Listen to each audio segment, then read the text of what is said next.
ආවට ආවේ බං. ඇයි ඒ? අද රෑට අපේ ලොකු අයියාගේ 3 මාසේ බණ. ඉතින් මට කියන්නේ මට මේ හේන් කෑල්ල තනි කරලා දාලා යන්න බෑ බං. මේ ගස් කොළන් වලට මොන තනියක්ද අයියා ගිහලා වැඩේ කරගෙන එන්නේ. දැන් එක දිගට දවස් 4-5ක්ම වල් අලියෙනවා. පොඩ්ඩක් එහෙ මෙහෙ වෙච්ච ගමන් උන් මේක කන මම මේ බොහොම අමාරුවෙන් මේක රැකගෙන ඉන්නේ. අප්පඩේ උඩ මොකද ගන්න? අනේ තාරක මල්ලි.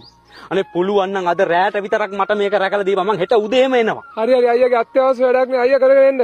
මං අද රෑ බලා ගන්න කියලා. අනේ බං උඹට ගොඩාක් ස්තුතියි. වරෙන් උඹට අලිවැඩි ටික තියෙන තැන පෙන්නන්නම් තේ ටිකක් බීලාම ඔක්කොම කලින්. හරි හරි වැඩි ටික දෙන්න තේ ටිකක් බීලා අයියා ගිහලා අයියාගේ රාජකාරිය කොලන් එන්න එන්න. උඹට බොහොම ස්තුතියි බං. කොහොඹ කනුවේ රැහැයෝ ඉන්නවා උන් රෑ මගේ තනිකම මකනවා. නුඹ තාමත් පැල ළඟ ඉන්නවා මට දැනෙනවා රැහිනෙන් ඇවිදින් මගේ කකුලෙන් අදිනවා මට දැනෙනවා කඳුලක්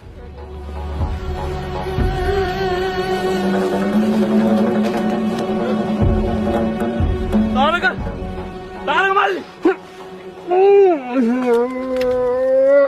මේ වරෙන් බැලුවා. අයියා උදේම ආවද? මං තාරකයෝ තෝ හේන බලාගත්තේ නැද්දකෝ? තෝ අලිය ලිව්වේ නැද්ද උඹ? අලි කොහෙන්ද අයියා ආවේ නෑ එකෙක්වත් මේකට. එතන මේ මුළු හෙලම තලා දාලා තියෙන්නේ මොකද්ද?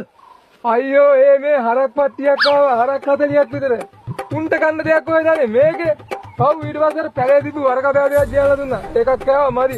සතකජු ගෑල්ල දැක්කේ නේද? සතකජු ගෑල්ල නම එක්කන් ගිහලා වෙන්නවුවා. ඒකත් මදි. නින්දෙන් වතුර ඇදලා දුන්නා ගොජ ගාලා දීවේ පව්.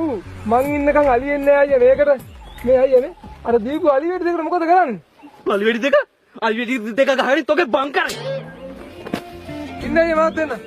ඒක බීලා. බටුපාත් විලන් කාලා